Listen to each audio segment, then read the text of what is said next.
эл-эф-эм элдик радиосу.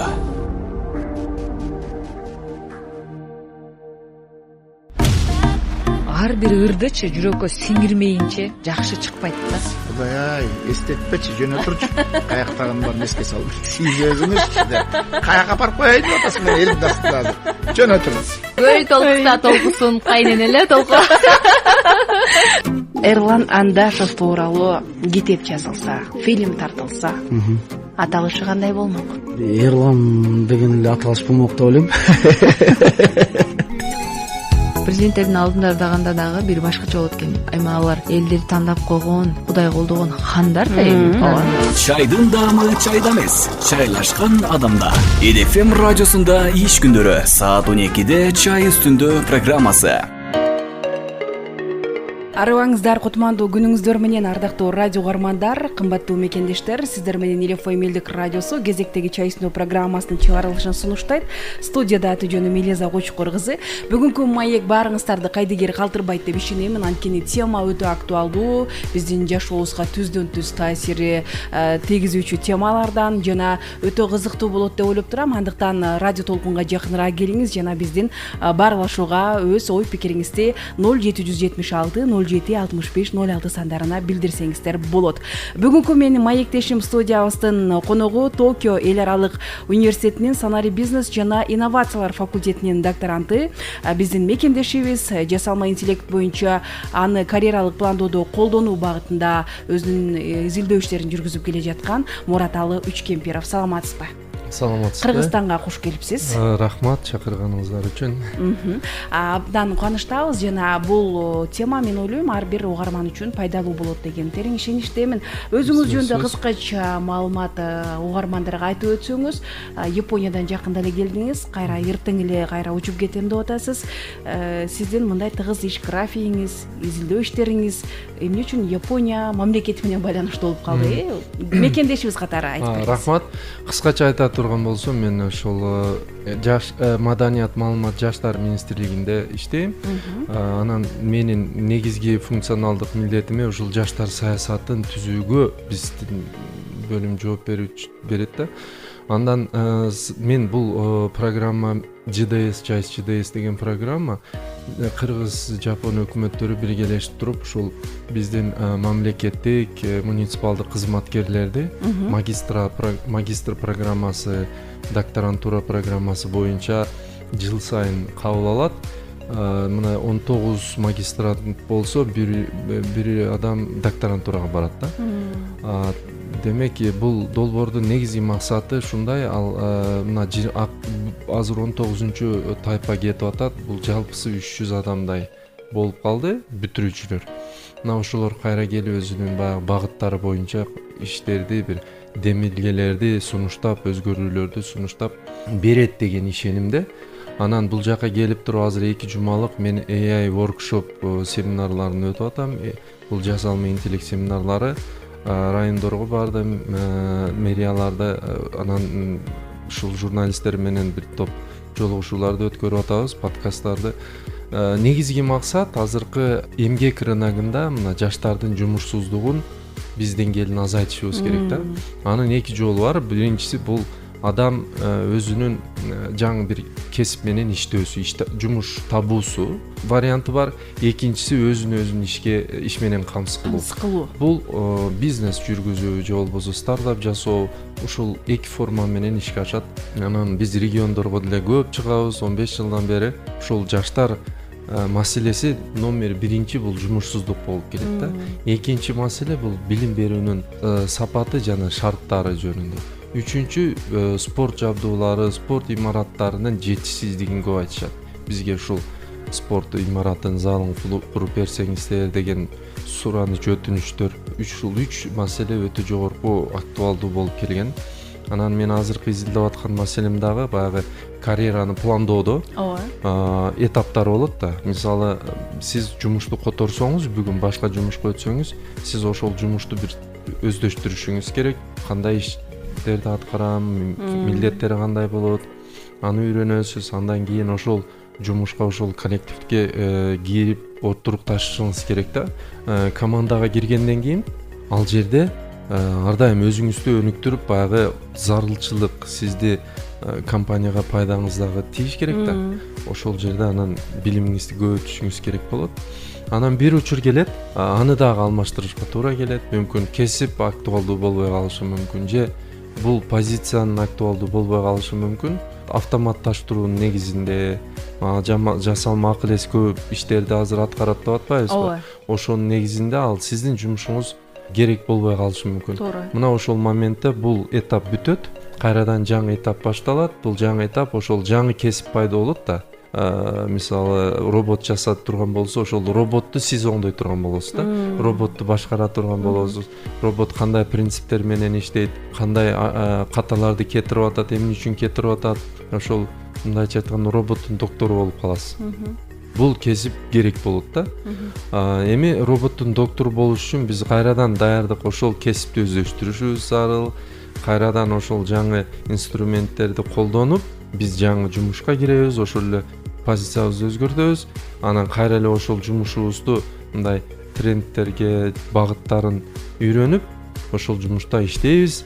Анан ал жумуштагы бир күн келип туруп зарылчылыгы болбой калса, биз кайрадан башка циклды басып өтөбүз. Эми ушул жерде кызык парадокс, угармандарга жеткиликтүү жана жатык тилде түшүндүрүү үчүн айта кетейин, биздин менталитетте, биздин тарбияда, биздин билим берүүдө буга чейин принцип иштеген, бир кесиптин ээси бол, дарак бир жерден көгөрөт деген сыяктуу.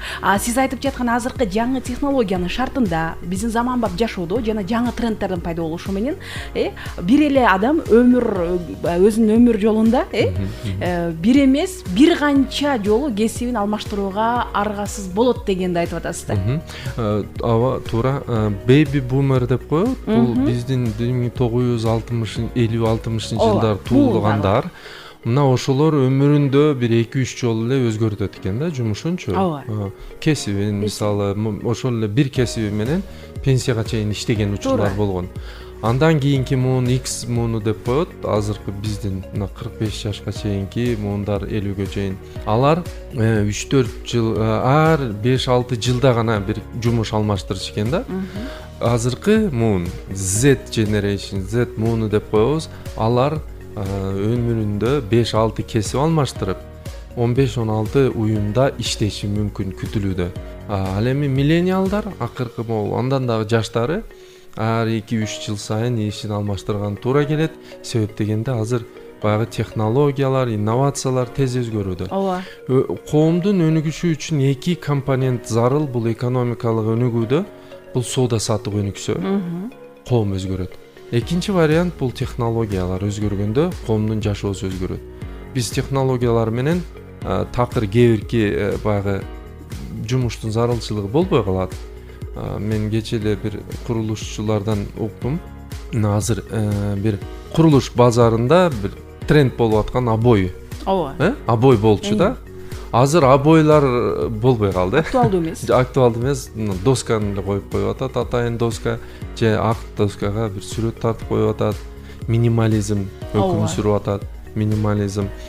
Бул тренд дагы башка өзгөргөн сайын биздин кесип дагы өзгөрөт. Аргасыз биз ал жумушка муктаждык жок. Илгери баягы колдо тигип аткандар азыр машинкада тигет. Колдо жасаштын кереги жок болуп атат да. Ошол жаңы машинканы иштете турган тигүүчүлөр зарыл болуп атат. Оптимизация процесси жүрүп атпайбы азыр мекеме ишканаларда делечи? Мисалы мурда 10 адам жасаган жумушту азыр бир эле жасалма интеллекттин жардамы менен бир кнопка, бир техника гана аткарып кое турган болгондо жумушчу орун кыскарып кетип атат бул жагынан караганда.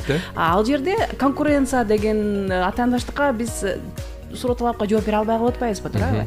Эми бир жагынан жакшы деңизчи, жумушту алга жылдырууда. Бирок экинчи жагынан инсандын ички деградациясына алып келет, кризисине алып келет, туурабы? Ушул багытта эмнелерди айтып бере аласыз? Биринчиден бир нерсе бул кепилденген нерсе, бул өзгөрүү. Да, бардык компаниялар бир гана нерсени кепилдик берет, бул өзгөрүүнү кепилдик берет да. Анан жыл сайын, күн сайын, мисалы Жапон системасы кайзен деп коебуз. Ошол күн сайын бир кичине болсо дагы бир элементин өзгөртөт да. элементин өзгөртөт же бир методун өзгөртөт. Ал метод ошол жумуштун өндүрүмдүүлүгүн жогорулатат, сапатын жогорулатат, өндүрүмдүүлүгүн жогорулатат. Бул күн сайын болуп аткан процесс да. Техникалык революцияларда жалпы индустрия, жалпы көз караш өзгөрүп кетиши мүмкүн да. Мисалы ChatGPT чыккандан кийин Google'да эч ким издебей калды да. Баары эле ChatGPT сурап атат. Ошол маалыматты ошол жактан издеп атат. Себеби ал корутундулап берет, кыскартып берет, топтоп маңызын каймагын берет. Ал эми Google болсо миллиондогон сайттардын тизмесин чыгарат. Ал миллиондогон сайттарды биз карап отурганга убактыбыз жок. Демек, бул методика өзгөрдү. Ошондуктан Google азыр өзүнүн издөө принциптерин, баягы чат-ботторду кошуп атат. Ошол ChatGPT кандай функция аткарса, ошол эле нерсени Google Chrome'дон жасай турган болуп атат. Антпесе алар бизнестен тез эле чыгып калат. Бул жалпы индустрия муну creative destruction деп коет. Чыгармачылык бузуу деп.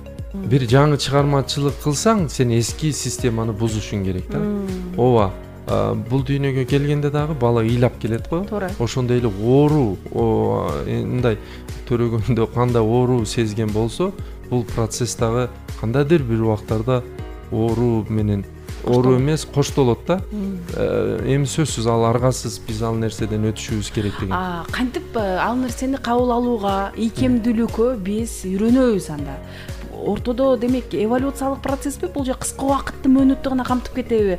Биздин психикабызга кандай таасирин тийгизет? Кээ бир өзгөрүүлөр эволюциялык болушу мүмкүн, кээ бир өзгөрүүлөр революциялык болушу мүмкүн да. Эволюциялык акырындык менен, этап менен ошол эле кетип аткан жолуңу гана жасайсың. Революциялык жол кээде ушул илимий техникалык революция деп качан түп тамырынан ойлоо системабыз башкача болуп, башкача ойлоно баштайбыз. Мурда ошол Kodak санарип технологиясын өз учурунда кирбей калган үчүн Kodak компаниясы банкротко учураган. Nokia миллиарддаган компания кийин миллион долларга эле сатылып кетти да. Microsoft сатып алды. Кассетаны Blockbuster деген компания жөн эле кассетаны үйгө берип 3 күн 4 күндөн кийин кайра кайтарып берип, кассета 5000ден ашык дүкөнү менен банкрот болуп кетти. Себеп Netflix онлайн эле фильмдерди таркатып коюп атат да. Демек, бул өтө өкүнүчтүү болушу мүмкүн. Миңдеген адамдар жумушсуз калат, бузулат. Компания эгер банкрот болсо, эми элестетиңиз 6000 дүкөндө канча адам иштейт, ошонун баары жумушун жоготууга туура келет. Ал гана эмес, басып өткөн жолу жок.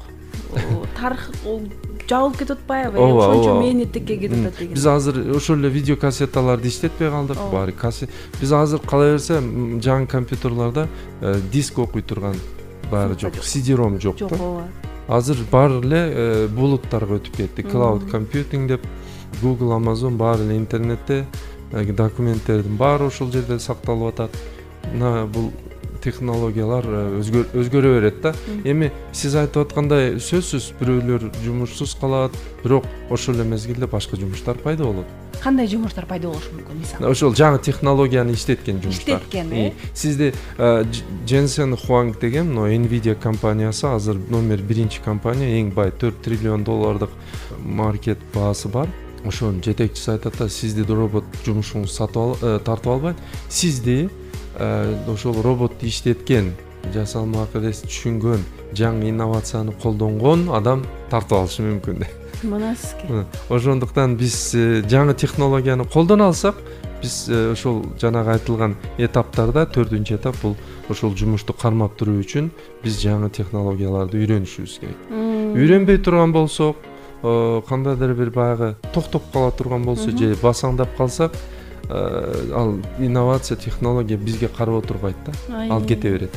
Биз өзүбүз четке сүрүлүп калабыз. Өзүбүз чыгып калабыз. Жараксыз болуп калабыз да. Маркеттен мындай муктаждык болбой калат да биз үчүн.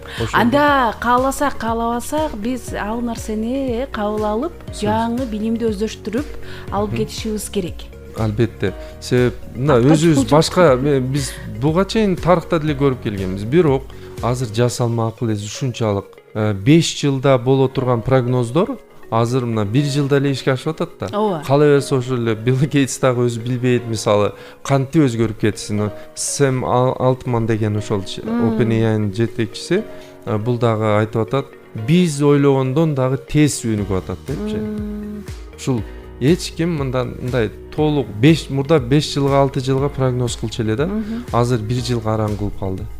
1 жылдын тегерегине 2 жыл 3 жыл гана кыска мындай айтканга болуп калды. Мына жасалма интеллекти Кореяда курууда пландоо боюнча сиз Япониядагы менен биздин Кыргызстандагы абалды мындай салыштырып айтып бериңизчи, ошол жөнүндө кененирээк.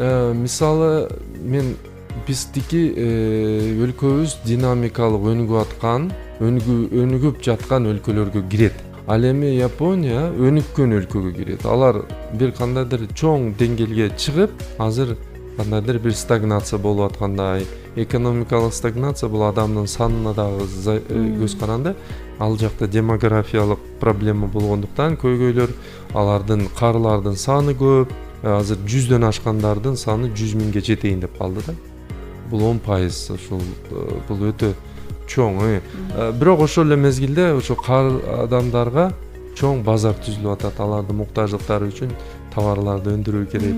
Баягы билесиздерби, жаш балдарга чыккан памперске караганда ошол өтө улгайган адамдардын памперсинин саны көбүрөөк керек болуп атат да. Ошол бул маркет башка, бизде жаш балдардын саны төрөлүүдөсү көп.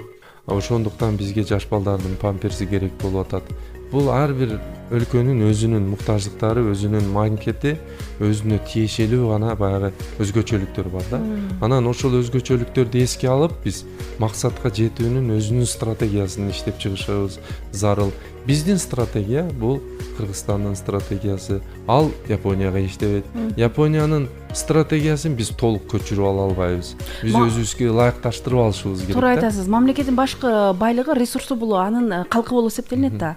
Демографиялык өзгөрүүлөр өтө чоң роль ойнойт. Акыркы статистикалык маалыматтар боюнча адашпасам, Японияда ошол карылардын саны көбөйүп, жаштардын саны кыскарып, жаштардын дээрлик Япониядагы жаштар бул мигранттардын айынан статистика көтөрүлүп тургандыгын гана айтып калышты да. Ал эми Кыргызстанда бизде Кудайга шүгүр төрөлүүлөр көбүрөөк, балким бул ошол келечек жаштарга тескерисинче жакшы пайдалуу. Бул жакшы маркет. Сөзсүз түрдө адамдын төрөлүүсү көп болсо, демек бул өнүгүп аткан коом да. Коом өнүгүп атат. Ал эми баланын төрөлүүсү азайып кетсе, анда бул коомдо проблема пайда болушу мүмкүн кийинчерээк. Кече жакында азыр бир адам айтты, Кыргызстанда өзгөчө ушул пандемиядан кийин балалардын төрөлүүсү көбөйдү депчи. Себеп дегенде баары үйүндө отуруп калып, анан ар кандай шарттар үйдө иштеп калып, көбүрөөк онлайн иштеп калып, анан ошол балдарды өстүрүүгө шарт түзүлүп тур да. Жапон өкмөтү деле аракет кылып атат. Аралыктан иштесе, үй бүлөгө көңүл бурганы көбүрөөк убакыт табылат экен. Бюджетти бөлүп берип атат, акча каражатын. Өкмөт аябай жеңилдетип атат. Эми ошого карабай процесстер экономикалык өнүккөн өлкөлөрдө төрөлүүнүн саны азаят экен. Бул бир гана Жапон эмес, Корея, ошол эле Европада да ушундай проблема бар. Эң көп өсүүчү территория бул Африка. Азыр 2 миллиард, 1,5 миллиард. Ушул 2030 жылдарга, 2050 жылга ал жерде 3 миллиард адам болот деп атат. Демек маркет дагы ошол жака жылат. Ошол жака ориентация кылуу зарыл деген чоң компаниялардын стратегиясы бар да. Ошон мен айтат элем, ар бир өлкөнүн өзүнүн өзгөчөлүгү бар. Ошого карата биз өзүбүздүн стратегиябызды түзөбүз. Ал стратегияны башкалар копия кыла албайт. Ошол эле жасалма интеллект копия кыла албайт, себеп ал модельдери айталык маалыматтардан турат да. Маалыматты үйрөнүп туруп, анан кийин бизге маалыматты берет. Бирок ал маалымат, анализденген маалымат 2024 жылдын июнга чейин эле. Андан жаңы маалыматтар камтылган эмес. Ошондуктан кээ бир учурларда биз сураган, бизге жооп берген жоопторунда ал маалыматтар эски болуп калышы мүмкүн. Аны жаңы жооп алыш үчүн биз 25 жылдын айталык августуна чейин маалыматты кайрадан киргизип, кайрадан аны баягы тренинг деп коет, модельдерди окутуу. Ошол модельдерди кайрадан окуп чыксак, ал жагы маалыматка ээ болот. Байкасак бул жерде жасалма интеллект дегенде баардыгы эле аябай ууду түшүп, мындай чочулашып, кандай болот, бул адамзатка бир чоң коркунуч деген сыяктуу дагы пикирлер айтылбадыбы, ар түрдүү ой пикирлер. Биз өзүбүздүн инсанды кантип сактап калабыз, жашоодогу ролубузду деген сыяктуучу. Анын кээ бирлер болсо сиз айткандай эле аң сезимдүү түрдө акылдуу башкаруу менен эле жасалма интеллектти өзүнүн жашоосунда жеңилдетүү үчүн колдонгон, жеңил кабыл алып, жашоосун жакшыртуу үчүн колдонгон инсандар да катарыбыздан чыкты да. Айтайын дегеним, ар бир инсандын кабыл алуусуна жараша болот турбайбы? Албетте, мисалы бир инструмент айталы. Мен көп жерде ушул мисалды келтирип атам да. Мисалы бычак же болбосо скальпель. Хирургдун колунда бул адамды операция менен айыктырат да. Сактап калат өмүрүн. Ал эми ошол скальпель кылмышкердин колунда болуп калса эмне болот? Коркунуч жаратат. Коркунуч жаратат, анын өмүрүнө коркунуч жаратат. Демек биз ал инструментти кандай карайбыз, кантип колдонобуз, ошондон көз каранды. Аны жаман, бул мисалы өзүнөн өзү анын максаты негизи адамдарга кызмат кылуу. Адам people first деген, адамдар биринчи орунда деген критерий да. Ошону алдыга кое турган болсок, бул баардык нерсе адамдардын кызыкчылыгы үчүн кызмат кылып атат. Демек, бул биз үчүн пайда. Бирок биз демек андан жогору аң сезимдүү, маалыматтуулукка ээ болушубуз. Сөзсүз түрдө. Мисалы ошол коркпостон адам эмне үчүн коркот? Адам билбегендиктен коркот экен да. Мына азыр эмне үчүн караңгыдан коркобуз? Караңгыдан билбейбиз да, ал караңгынын ичинде эмне бар экенин билбейбиз да. Биз элестетип алабыз да, бул караңгыга кирсем, мүмкүн бир коркунучтуу нерсе мени күтүп атат. Ошондуктан караңгыдан коркобуз, бийиктиктен коркобуз, мисалы адам баласы. Психологиялык жактан коркуп атабыз. Эмне себептен? Себеп дегенде бизде ал маалымат жетишсиз. Билбейбиз. Эмне болушун билбейбиз. Адамга бүдөмүк нерседен адам ар дайым коркот экен. Тынчсызданат, ошондуктан этият мамиле жасашат баардык нерсегечи, мындай даяр турайын дегендечи. Ошо бул нерсени биз өзүбүз окуп түшүнө турган болсок, көрсө бул жөн эле бир акылдуу темир турбайбы, бул процессор турбайбы, ойлонгон эле биз берген тапшырманы аткара турган робот турбайбы деп биз аны кайра өзүбүзгө иштетишибиз керек, кызыкчылыгыбызга иштетебиз. Агай, анан ушул жасалма интеллекттин сиздин изилдөө ишиңизге байланыштуу да, биздин Кыргызстандын жаштары алдыңкы жылдарда кайсыл кесиптерге, кандай навыктарга өзгөчө басым жасаш керек, эмнеге даяр болушубуз керек, ата энелер үчүн дагы аябай кызыктуу, себеби кесип тандоо дегенде эле баарыбыз эле ары карап бери карап эле баш айланып калат го, чын-чынына келгендечи. Кээ бирлер эски көз караштан чыга албай калабыз, жанагы туруктуу иш позициясында, кээ бирлер болсо заманбап жаңы технология өнүгүп атат, ушул багытта актуалдуу дейбиз дегендей. Сиздин мындай конкреттүү жобуңуз? Мен сунуштайт элем, ата энелер биринчи ушул нерсени изилдеп башташ керек да. Ата энелер билген болсо, түшүнгөн болсо, демек баласынын ою менен түшүнүп сүйлөшө алат. Ал эми ата эне жакшы түшүнбөсө, ал сөзсүз баягы жана корккондой эле баласын ошол жактан тосо берет да. Сен кой, андан көрө мугалим бол, анан врач бол, анан юрист бол. Түшүнгөн нерсесин айтат да. Ал эми промп инженер бол деп айтпайт. Ал эмне деген, ал өзү биринчи түшүнө турган болсо, баласын дагы ооба балам, ооба туура айтасың, азыр жасалма акыл эс доорунда бул өтө керектүү экен деп баласын колдошу мүмкүн.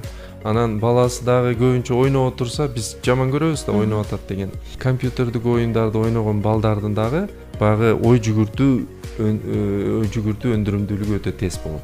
Алар оюн мезгилинде өтө тез чечим кабыл алышы керек. Мисалы, ошол чуркап кетип атып туруп бир иштерди жасап кетет да оюндачы.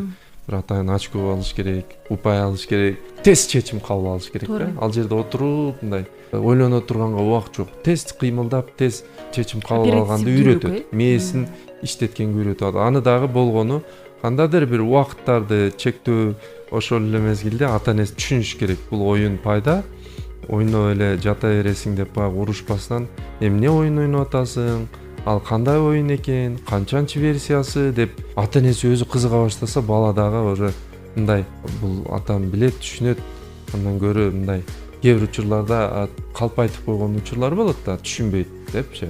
Же айтпай коет. Ошолор мындай ортодогу түшүнбөстүктөр азыраак болот дейм. Ушу биринчи. Ата-энелер өздөрү үйрөнсүн, жаңы кесиптер өзгөрүп атат, трендтер өзгөрүп атат. Трендтерди дагы окушу керек. Анан балдар дагы ансыз деле окуйт. Балдарынын пикирин, оюн сурашы керек да, эмне кылгың келет. Анан талкуу, стратегия түзүлөт да, ар бир адамдын өзүнүн стратегиясы болот. Ар бир адамдын өзүнүн жөндөмү болот. Ошол плюс жактары, минус жактары болушу мүмкүн. Ошол плюс жактарын колдонуп туруп, ошол багытта тажрыйбасын колдонуп, ошол багытты өркүндөтсө болот. Ошол багытта жасалма интеллектти колдонуп, инструментти колдонуп, жасап аткан ишин 10 эсеге чейин мындай тездигин көбөйтүшү керек да. Мен мисалы өткөндө бир сайт жасадым. Ушул жасалма интеллект тууралуу сайт жасап, кыргызча жасалып бер сабакты деп айттым эле, ал мага сайт жасап берди. Бул сайтты мен өзүмдүн ишимде мурун 2-3 ай жасайт болчук да. 2-3 ай, кала берсе 6 айга чейин бир эле сайтты жасаш, 6 айга уланчу, эки программист иштечү. Мен аны азыр 10 эсе эмес, бир может 100 эсе тез жасадым да. Бир күндүн ичинде, 1 сааттын ичинде эле жасап койдум. Жана башка адистерге муктаж болбой. Ооба. Мисалы программисттерге муктаж болбой эле өзүм каталары болгон болсо ошол жерден ката кетип атат, кайра жаса дедим. Ал кайрадан ошол коддорун алмаштырып оңдоп чыкты. Анан мен бир нече жолу азыр семинарларда ошол QR код менен көпчүлүгү тексттерди сайттан өтүп, сертификат ала турган алышты да, мындайча айтканда. Өтө эле тез бул нерсе тез өзгөрдү. Өзүм дагы бир жагынан таң калып атам. Фронт-энд, бэк-энд, сервер, домен деген нерселерди такыр кылган жокмун өзүм. Баарын ошол сайтка жайгаштырып, мага болгону сайттын шилтемесин гана берди. Эске. Анан дагы бир ушул жерде пикир жаралат да. Жана азыр айтып атпайсызбы, балдар оюн менен деле акыл эси тездик менен өзгөрүп чечим кабыл алууга үйрөнөт, тез ойлонууга, ыкчам, оперативдүүлүккө деп. Бирок экинчи жагынан ушул жеңилдиктер биздин мээнин ойлонуусун мындай жалкоо кылып койбойбу деген дагы версия дагы айтылат да. Анткени бардык нерсени азыр жазсаң даяр чыгат, мындай мээнет көп кетпейт, көп ойлонбойбуз, мээге күч келбейт дегендейчи. Керек болсо үй турмуш тиричилик техникаларында деле ошондой болуп калбадыбы азырчы? Туура айтасыз, бирок бул технологияны мындай демекчимин, кайсы принципте иштейт? Бул STEM предметтерин деп коебуз. Science, Technology, Engineering, Математика деген математика, инженерия, технология жана илим. Бул жерге дагы искусствону кошту, искусство адамдын ой жөндөмүн көбөйтөт экен да. Бир ойлоп табуу, креативдүүлүктү жогорулатат экен. Ушул предметтерди алар жакшы мындай окуса деген да. Эми окуу дегенде окуй эле койбойт. Бул жерде сөзсүз түрдө мындай проект болуш керек. Практикалык түрдө ошол проекттерди жасап, кандай принципте иштеп атат, бул кандай формула менен иштеп атат, ошону жок дегенде түшүнүп алса, бул анан кийин ал адам баягы болбойт, жалкоо болбойт. Себеп дегенде адамдын мээси ар дайым бир нерсеге кызыгат.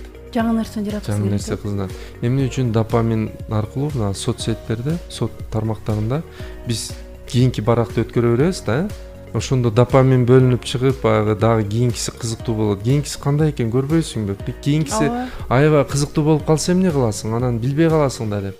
Лагерлерди көп өткөрөбүз да. Анан ошол жерде балдар түнкү саат 12-1ге чейин уктабай жүрө берет да. Биз тезирээк жаткыла 11де эртең менен туруп тренинг башталат десек, анан бирөө айтып атпайбы, ага, эгерде биз эрте жатып алсак, анан кийин түндө бир оюн болсо, бир иш чара болсо, биз билбей калабызбы деген баягы кызыгуу curiosity да, кызыгуу менен ойго жүрө берет экен да. Азыр мына жаңы нерсе болуп калса, азыр бир нерсе болуп калса, азыр мени чакырып калса, азыр телефонум чыңгырап калса да, соц тармакта деле азыр кийинки видео кызык болуп калса, адамдын мээси ар дайым кызыга берет. Болгону биз жалкоо болбойбуз. Биз ар дайым бул иштен бошосок башка ишке кызыгабыз. Маалыматтын саны ушунчалык көп болуп атат. YouTube'дагы видеолордун саны көбөйүп атат. Аны биз өмүр бою аны көрүп бүтө албайбыз ал видеону. Анан дагы бир маселечи агай. Мисалы азыр мына социал тармактар, түрдүү платформалардын иштеши, ошол эле интернеттеги информациянын көптүгү, чаржайттуулук дегендей. Анан дагы бир нерсе мындай болуп атат да. Бизди алаксытып, иллюзияга көбүрөөк алып барып, реалдуулуктан. Анан реалдуу жашообузду жашагандай түр көрсөтөбүз, бирок жашабай калып атабыз да. Таң калтыруу кыйын болуп калды да азыр. Аябай сиз мындай ошондой маселе айтып атасыз, туура. Мындай бир бул нерсеге мен ойлойм компаниялар дагы кызыктар. Ошол эле Facebook, Instagram'дын алгоритмдери адамды ошого байлаганга багыттайт да. Өзүнө байлап, ошол биз кызыккан нерселерди чыгара берет да. Рекомендация система бул дагы жасалма интеллекттин бир инструменти. Recommendation system деп коет, рекомендация системасы. Ал досуңуз көргөн нерсени сизге сунуштайт. Сиздин бир туугандарыңыз, үй бүлө мүчөлөрү көргөндү кайра сизге сунуштайт. Себеп дегенде сиздердин баалуулуктар же кызыкчылыктар бир болушу мүмкүн да. Анан кызыгасыз да, анан кайра көрүп отура бересиздер. Бул жакта убактыбыз кетип атат, өмүрүбүз кетип атат да ошол телефонго байланыпчы. Ооба. Ошондуктан компаниялар Facebook менен YouTube'га рекламага бергенге төлөгөнгө аргасыз болушуп атат. Себеп адамдын көңүлү, внимание да, ошол өтө чоң ресурс болуп атат да. Илгери телевизордон берген болсо, азыр телевизордо эч ким көрбөгөн үчүн ал жакта реклама беришпейт. Акыркы мезгилдерде кыска баягы видеодон көрүп, мындай радио, сиздердикиндей радио подкасттар кызыктуу болуп атат. Коюп иш кылып жүрө бере турган эми кээ бир адамдар үчүн. Мына ушуга окшогон баягы муктаждык болгондуктан адамдын товарды маркетингдик жолдору менен сатууга туура келген учурда мүмкүн ал адамдын кызыкчылыгы эмес, компаниянын кызыкчылыгы биринчи орунга туруп калат да. Ошондой эле болот атпайбы? Ал эми бул учурда эмне кылышыбыз керек? Өкмөттүн атайын мыйзамдары болот да, чектөөлөрү болот да. Ошол эле чылым чегүүдө ар ким өзү каалап, компания көбүрөөк рекламалап мына тамекини бизде рекламалоого тыюу салынган, 18 жашка чейин тыюу салынган. Жапанда бул 20 жаш да. 20 жашка чейин тыюу салынган. Биздин жаштардын баягысы ден соолугу маанилүү деп бизнестин кызыкчылыгына каршы, бирок элдин кызыкчылыгына пайда берет. Бул нерселерди ошон үчүн баягы кээ бир саясий чечимдер ошого багытталган болот. Болочокто ошол жасалма интеллект аркылуу ишке ашырылуучу кандай гана проекттер болбосун, мейли бизнес жаатында, мейли балдардын оюн зоок жаатында болсун, психологиясына таасир этүүчү өкмөт тарабынан дагы ошондой чектөөлөр болушу мүмкүнбү? Ооба, туура. Азыр Европада ушул AI ethics деп коет да, этикага көңүл буруп атат да. Этикага көңүл буруп атат, анан чектөөлөр киргизип атат. Ошол сүрөттү колдонууда анын уруксатын алыш керек деген бул өтө чоң чектөө компаниялар үчүн мындай тоскоолдук деп түшүнсөк болот. Ошондой болгондой болот. Бирок экинчи жагынан биз тренд технологияларды анда баягы искусстволук түрдө блоктогондой болуп калат. Бирок кээ бир учурларда өтө эле коопсуз болуп, кооптуу болуп аткан болсо ал нерсеге барыш керек. Компаниялар азыр деле атайын чектөөлөр көп. Мисалы биз тиркемени ачканда Terms of баягы деп коет. Колдонуунун эрежелери деген жазуу документ чыгат. Биз баарыбыз макулмун дегенди базабыз. Согласен деп коебуз. Анын ичин окуп чыкпайбыз, узун текст. Мына ошол жерде чектөөлөр жазылган. Сиздин маалыматты биз иштетебиз, сиздин маалыматты сиздин кызыкчылыгың үчүн иштетебиз, сизге мындай жакшыраак кызмат кылуу үчүн сиздин жеке маалыматтарды иштетебиз дегенде биз макулмун деп койгон үчүн анан приложение иштеп кетет да. Биз өзүбүз макулдук берип атабыз. Бир эгер соттошо турган болсо деле ал компания айтат, мына өзү макулдук берип кнопканы баскан. Окудуңбу, окубадыңбы, бул ар бир адам өзүнүн жоопкерчилиги. Демек азыр жашообузга кандай гана технология келбесин, кандай жаңылыктар болбосун, баардыгына аң сезимдүү түрдө өзүң жоопкерсиң деген нерсеге биз түртүп атабыз да. Ошол нерсени кабыл алышыбыз керек экендигин түшүнүшүбүз керек. Ар бир адам жоопкерчиликтүү да. Ар бир адам өзүнүн айтып атпайсызбы, кандай көндүмдөр керек экенин тандоого жоопкерчилик. Тандаш керек. Кайсыл багытта кетет, аны тандашы керек. Стратегиянын түрлөрү бар, инструменттерди тандашы керек. себеп дегенде өтө көп окшош инструменттер көп. Азыр жөн эле мындай чоң тил модельдеринин түрлөрү көп. Ар бир компаниянын өзүнүн модели бар. Сиз аны карап чыгып кайсысын сизге жакын, жакса ошону иштетесиз да. Демек, бизде ар дайым тандоого муктажбыз. Тандоо зарылчылык бар да, милдеттүүбүз деген. Тандабай койсок деле болот, бул деле тандоонун бир түрү. ооба. Тандабай коюу бул акыркы вариант. ооба, туура. Агай, анан сиз өзүңүздүн изилдөө иштериңизде сиз үчүн бир ачылыш болгон, жаңылык болгон, вау деп ушундай беле деп буга чейин мындай күтүүсүз болгон кайсыл эмне жагдайлар болду? Мен терең изилдеп барсаң, баары эле могул так илимдерге алып барып такалып атат да. Ошол эле электр энергиясы, ошол эле биздин мээнин иштеши, мындай кандайдыр бир биздин мээнин ушунчалык татаал экенин түшүндүм да. Биздин мээбиз 0,2 ватт өтө аз энергия булчу. Ал эми ошол биз жасап аткан жасалма интеллект өтө чоң электр энергияны талап кылып атат да. Биздин мээбиз, организмибиз ушундай татаал система экенин мен түшүнүп, вау, биз али адамды кайталоо үчүн, адамды болуп иштеш үчүн могул мүмкүн көптөгөн жылдар керек депчи. Азыркы модельдер жыт билбейт, даам билбейт, алар адам сүйүү дегенин билбейт да. Сезим жок. Сезим жок да. А бизде бар. Көрдүңүзбү, бул мен ушундай адамдын эле жараткан ушундай өтө татаал системаны жаратып койгонуна, анан ошонун эле бир функциясын биз жылдап илим изилдеген адамдар жылдап өмүрүн кетирип, ошонун кичине гана бир бөлүгүн жасайт экен дагы. Биздин өзүбүздүн организмдеги кереметтерди байкабай кала берет экенбиз. Мен ошого таң калдым. Анан экинчиден инновациянын баалуулугуна таң калып атам. Эки нерсеге кызыгып, ушул соода жана инновация аркылуу биз өлкөбүздү өнүктүрө алат экенибизди ишендим да.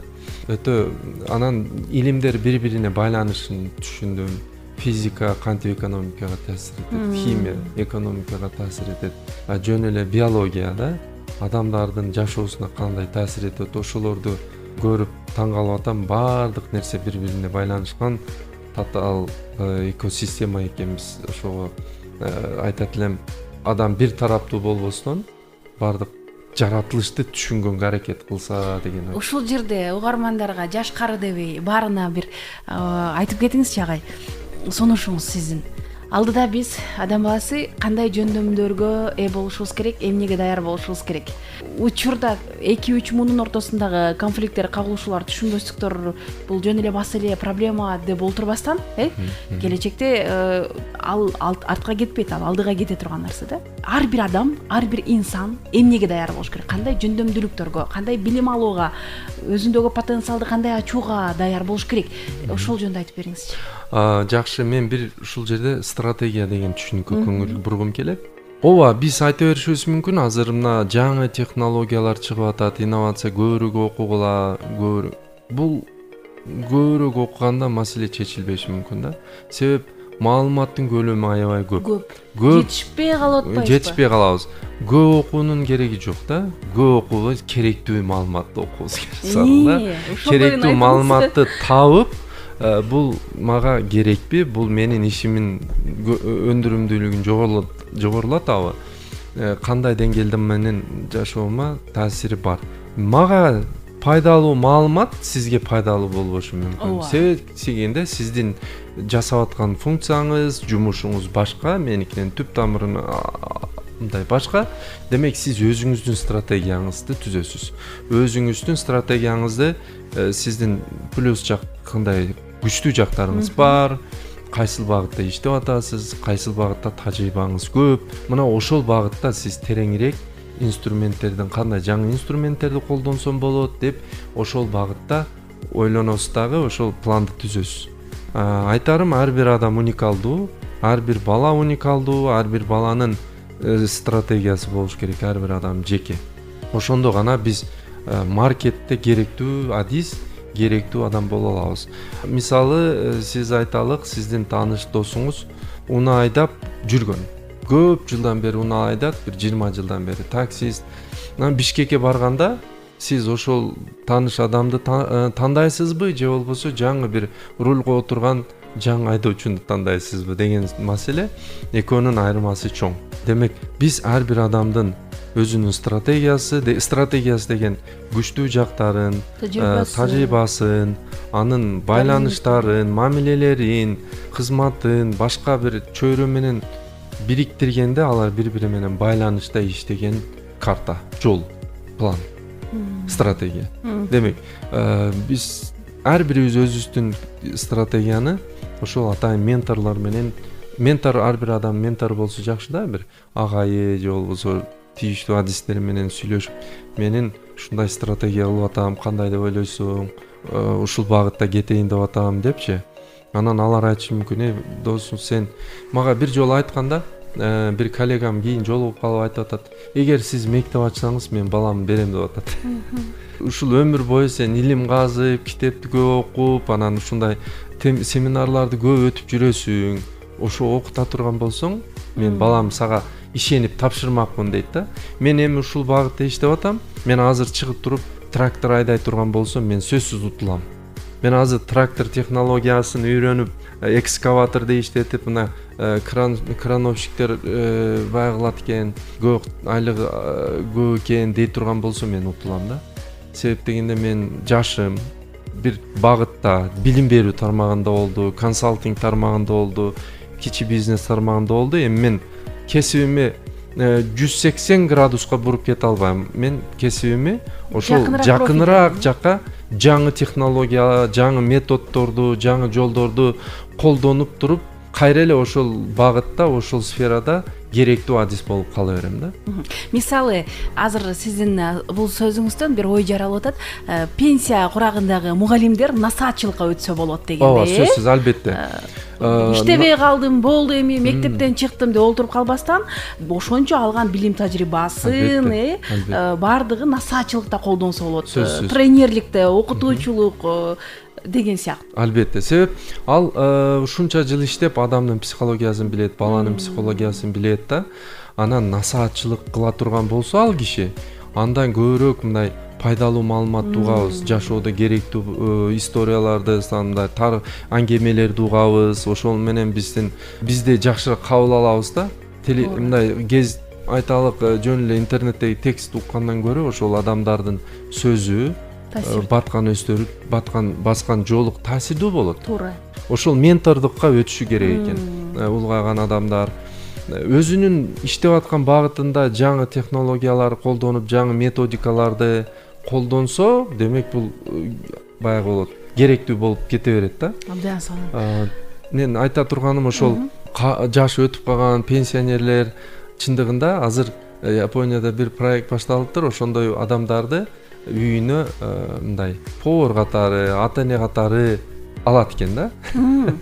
Сиздин үйүңүздөгү иштерди кылып берет. Ал эми үйүндө бекер жатса ошончолук кээде депрессия болушу мүмкүн, жалгыздыктан, зыяны, кыймыл керек болот. Ошондуктан алар дейт, сиз дейт, ошо баягы мужна часть деп койчу эле мурда бир жумуштар жасаганы, ошондой иштерге тартса болот экен да. Дегеним, албетте ар бир адамдын өзүнүн плюс минус уникалдуу жактары бар. Ал жумушу жоготкон болсо дагы, бирок алда фундамент бар, анда тажрыйба бар, анда мамилелер бар да.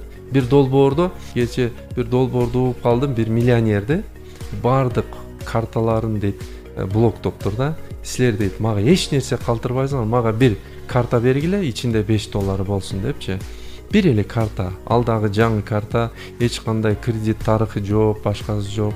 Анан ал ошол 12 күндө мен кайра миллионер болом дейт. Анан 12 күндө чындыгында анда эки чоң компанияга барып, өзүнүн долбоорлорун түшүндүрүп, силер бул компанияга барсаңар, аларда ушундай мүмкүнчүлүктөр бар. Силер могул жак инвестиция кылсаңар, ал жерде чоң маркеттик адамдардын муктаждыгы бар деп консалтинг кылып отуруп эле 12 күндө кайра миллионер болуп кетти. Чоң келишимдерди бири-бирине менен түзгөнгө мага болгону 5% комиссия бересиңер деп отуруп. Бул деген билимге, акыл эске жасалган инвестиция эч качан артка кетпейт деген сөз да. Ал сен менен гана калат, аны сенден бирөө уурдап ала албайт. Алып кое албайт деген сыяктуу, Албетте. ошол ар бир адамдын өзүнүн стратегиясы болот дебедикпи? Компаниянын стратегиясы болот. Эгерде ошол сиздин стратегияңызды башка компания же адам копиялап ала турган болсо, ошол иштеп кете турган болсо, анда бул стратегия эмес. Бул жөн эле жалпы билим. Элдин баары билген, түшүнгөн, кайталай алган нерселер бул стратегиялык артыкчылык бербейт. Кайсы нерсе берет стратегиялык артыкчылыкты? Ошол адамга гана иштеген учурда ошол компания гана ошол нерсени жасай алат, ички мамилелерин түшөт, ички байланыштарды билет да. Ооба. Ансыз болбойт. Ошол гана инсанга тиешелүү. Ооба, ошол инсанга гана иштейт. Ооба. Ошол эле мындай врачтар орган трансплантацияда бир адамдыкы кээ бир адамдарга түшпөйт деген сөздү эле кабыл алышыбыз керек. Ар бир адамдын өзгөчөлүгү, кесиптик артыкчылыктары бар. Ошону колдонушу зарыл. Демек адам өзүн үңүлүп карап, өзүнүн дараметин көрөнгөсүн, жөндөмдүүлүктөрүн жана эмнеге баягы жетише ала турган потенциалы бар экендигин таанып биле алганда гана сиз айткан стратегияны куруп чыга алат. Ал стратегияны эч бир башка инсан көчүрмө катары колдоно албайт. Ага гана таандык секретин билип алса, мен билдим, алдында секрет жасайт экен деп туруп кагаздардан алды. Рецепттерди алды. Бирок ошол рецепт менен жасасам мунун тамагы башкача болот. Башкача болот. Анткени ал ага гана тиешелүү. Авторго гана тиешелүү. Автордун билбеген, ал мээсиндеги билбеген кагазга рецептке түшүрүлбөй калган компоненттердин байланышын бул жакта копиялай албайт да, рецепт болсо дагы. Туура айтасыз. Урматтуу радио каармандар, бүгүнкү биздин темабыз аябай мына өзүңүздөргө маалым болгондой кызыктуу, ары узун дагы узарып да кетти. Бүгүн студиябызда конокто Токио эл аралык университетинин сценарий, бизнес жана инновациялар факультетинин докторанты жана жасалма интеллектти карьералык пландоодо колдонуу боюнча бүгүнкү күндө өзүнүн ишин жүргүзүп жаткан Мураталы Учкемпиров болду. Сизге чоң рахмат. Биздин программага бөлүнгөн убакыт соңуна чыкты. Мен ойлойм, бүгүнкү биздин бул радио подкасттан көпчүлүк угармандарыбыз өзүнө тиешелүү, керектүү маалыматтарды алышты деген терең ишеничтемин жана алардын сапашында өзүм да турам. Кызыктырган суроолордун баарын менимче бердик окшойт. Сиздин дагы илимий иш жолунда сапарыңыз байсалдуу болсун, Кыргызстандын келечеги кең болсун. Анан жогоруда айткандай эле билимдүү жаштардын коомун куралы. Рахмат. ар бир ырдычы жүрөккө сиңирмейинче жакшы чыкпайт да. Кудай, эстетпечи, жөнө турчу. Каяктагын баарын эске салып, сиз өзүңүзчү деп. Каяка апарып коеюн деп атасың, мен элимди астында азыр. Жөнө туруң. Ой, толкуса толкусун, кайнен эле толку. Эрлан Андашев тууралуу китеп жазылса, фильм тартылса, аталышы кандай болмок? Эрлан деген эле аталыш болмок деп ойлойм. Президенттердин алдында дагы бир башкача болот экен. Айма алар элдерди тандап койгон, Кудай колдогон хандар да эми. Чайдын даамы чайда эмес, чайлашкан адамда. ИДФМ радиосунда иш күндөрү саат 12-де чай үстүндө программасы. ИДФМ элдик радиосу.